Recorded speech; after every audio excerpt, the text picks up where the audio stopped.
A very good morning to all ladies and gentlemen.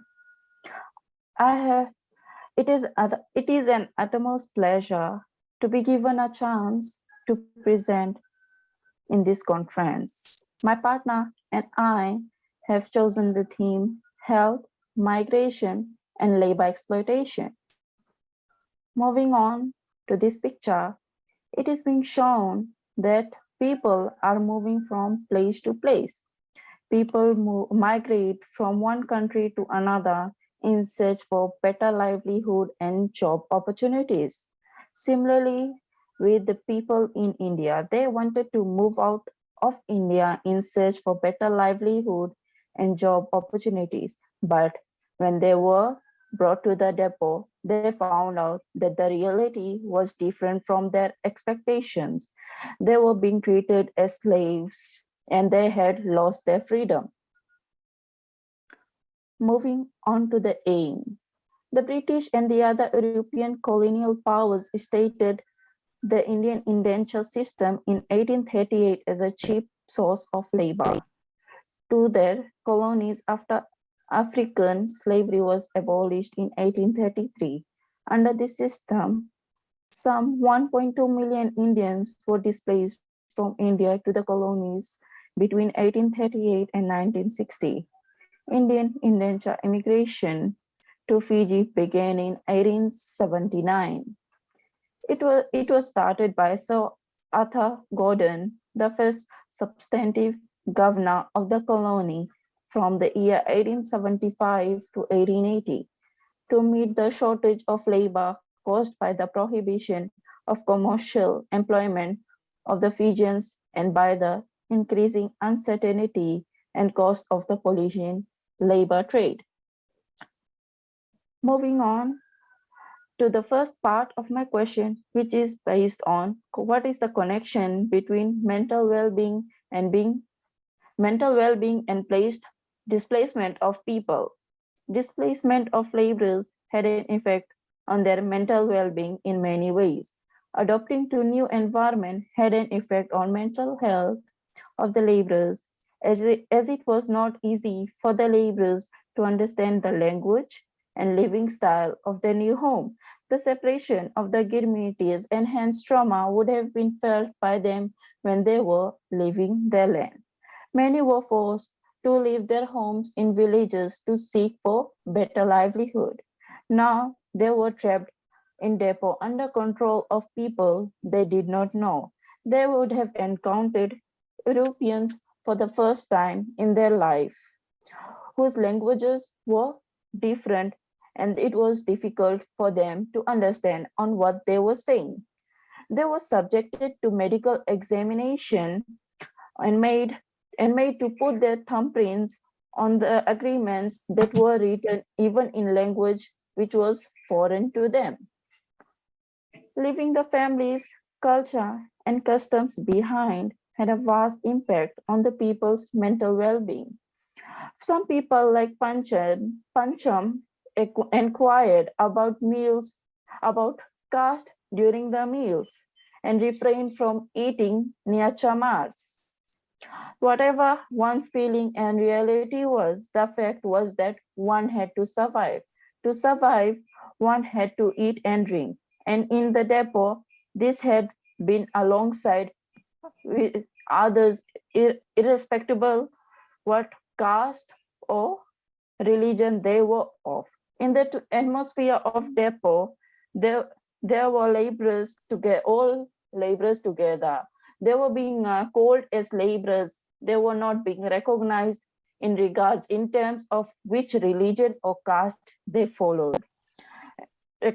Recognized in common denominator, and they were all slaves after all under the British colony.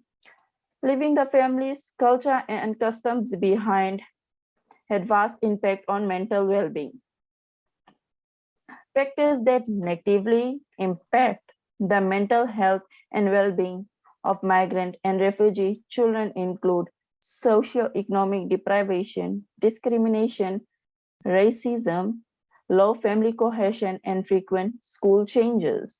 The initial reactions to Fijian of Indians to Fijians, amply illustrated by the remarks of Pancham, who saw them as Rakshaso and regarded, which they meant in their Indian meaning is cannibals, and of Mahadev, who stated that Indians refer to Fijians as junglis, again a term derogatory in this connotation. It is a typically arrogant attitude of one cultural to another cultural group. Based on ignorance and prejudice, Fijians sometimes Fijians' responses were hostile.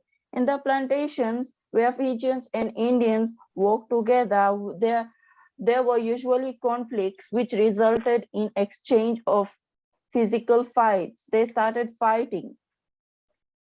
Fear existed on both sides. Rahim explained that when Indians usually worked in groups of 7 to 8 with sticks with them because they were frightened of Fijians. So, on the other hand, Luton also indicated that when they were walking, when they saw Fijians, they feared that they might become like Fijians when they saw their hair. Their hair was different, and they were afraid that what if they might become and follow the behavior of the Fijians, which they thought it was not right. Sometimes Fijians provided succor for Indians when they were running away from work. Poor living and working conditions affected the well-being of the laborers as they had to work in rigid conditions and were not given proper food and health care needed. While on Girmit, laborers found themselves in rooms which were about 10 feet by 7 feet, and later in year 1908, it was about 10 feet by 12 feet in a barrack of 16 rooms, 8 living on each side of the room. A room housed either 3 single persons or married person with only maximum of only 2 children. The rooms had doors but no windows, and sometimes there were no floors even. The partitions of the rooms sometimes did not even reach the ceilings, and the netting link was used for ventilation as windows. The room was a storehouse, a kitchen, and a living room. It was a place where laborers spent their time besides outdoors. Outdoors means, well, apart from their working in plantation, they lived in rooms as such, in such conditions. One's privacy was inverse proportion to one's neighbor's curiosity. Sometimes married couples lived in rooms adjacent to single men, which means that there were no privacy for couples living in rooms. As now we have privacy, a well-structured home with own rooms, but during that time the rooms and the storehouse was being shared with people whom they didn't even know. Now I will ask Shweta to take over from here. Thank you. Thank you, Sheena. Now moving on to the next question. How does labor exploitation and migration affect maternal health? Labor exploitation is overusing and deprivation of the labor rights. Labor exploitation is an act where the employer takes unfair advantage from the employee. Women during indentured system suffered a lot in terms of exploitation, as they were not only physically exploited, but they were sexually exploited as well. It included beating them when they were unable to walk and sexually harassing them. Labor exploitation has an impact on the maternal health of the women, since women were forced to work in the fields straight after giving birth. During the endangered system, the pregnant women were provided with rations to survive, which helped the women to live without facing harsh punishments from the overseers and the sardars. The painful fact that after pregnancy was that they had to carry out difficult tasks even though they were not prepared physically to carry out such tasks. For example, one of the Girmitias, Naraini, shared a story whereby she tells that she was told to break the stones just after 6 days of giving birth. She was neither mentally nor physically prepared, as she had just given birth to a still baby. Being unable to complete the task, Narayani was beaten by an overseer, which led her to consciousness, made her lose, made her lose her consciousness, and then she was later taken to hospital where there were no qualified doctors to look after her. Women lacked proper health and medical care after giving birth. When for example, one of the Girmitias, we can say that there were not qualified doctors to take care of the indentured laborers who were sick. How did knowledge of herbs and spices transported through slavery and indenture change the culinary and medicinal landscape of homeland? Spices and herbs such as black pepper, cinnamon, turmeric, and cardamom have been used by Indians for years for culinary and health purposes. When indentured laborers were brought from India to Fiji, they must have carried some of the herbs and spices they used for cooking and medicinal purposes. And then when they came to Fiji, they used the spices in the food that they cooked. In this way, the herbs and spices that they used were introduced in Fiji. These spices added new taste to the people in Fiji. Before, there was only eat okay ways of cooking and eat okay taste for the people. People of different religion were brought to Fiji. With them, they brought and introduced different herbs and spices, and also different ideas of doing things. Spices such as cardamom, black pepper, ginger, and cumin were included in ancient herbal medicine for different types of health benefits. One of the herbs brought by the Indian laborers was the tulsi plant, which was mainly for the purpose of praying, but was also used as herbs to cure diseases. Till date, it has been used by the Fijians and the Indians to cure small diseases or other sicknesses. People of different the spices introduced in different Indian cuisine and taste that till date people enjoy, no matter Europeans or Fijians. The spices brought by the indentured laborers are still being used till date for adding flavor to food and also for medicinal purposes. Moving on to the next question. Comparative analysis of health in the diasporas. The diasporas suffered various diseases due to poor living conditions and unhygienic meals. It was possible for Indians in the lines or barracks to become infected with these parasites in the number of ways. In such an environment, hookworms could be passed on by way of contaminated food, in particular, imperfectly cooked meat or badly prepared sausages. It is likely, though, that most Indians became infected after coming into contact with human stools or other feces. The insanitary conditions on the plantation also accounted for the prevalence of dysentery. Endangered Indians living in overcrowded and insanitary conditions and often malnourished were ever vulnerable to infections, especially if those carrying diseases were permitted to handle food. Improperly cooked food, especially vegetables, would also have been a potent source of infection. Some of the diseases even caused death of the diasporas.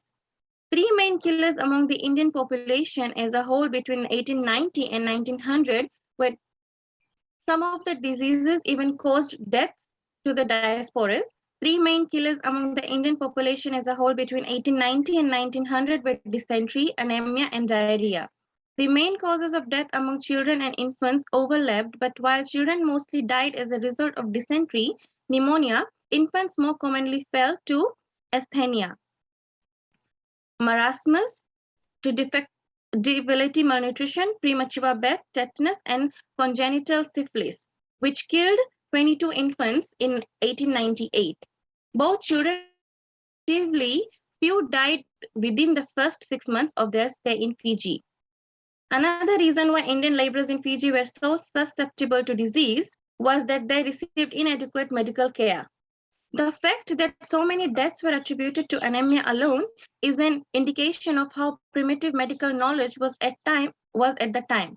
Indians, it seems, were fairly well served in terms of the number of hospitals available to them, unless they were on an isolated plantation. According to Gillen, the district medical officer, a government official whose main duty was medical supervision of immigrants, visited the larger estate hospitals once or twice a week. and inspected the lines twice a year. Although good medicines were often provided in these hospitals, it was in their interest to get workers out of the sick beds and into the cane fields. The immigrants received what Gillen describes as rough and ready treatment. As Vijay Naidu points out, the hospitals were run by people who had hardly any knowledge of medicine, and qualified medical doctors were difficult to come by for immigrants. It can be said that there was no real nursing provided for the indentured laborers. In conclusion, indentureship was a very tough time for the Girmitias. If it was not for them, we would not be having such facilities today, for example, roads, sugar plantation, and many factories. Even today, it brings out tears in our eyes by thinking about the hardships that the laborers went through to give all of us a better future. Indentureship was and still is a painful memory for all of us. These are some of the sources from where I was able to gather information regarding indentured laborers. Thank you. Dhanyavad Vinakavakalevu. Now the floor is open for questions, discussions, and suggestions. Thank you.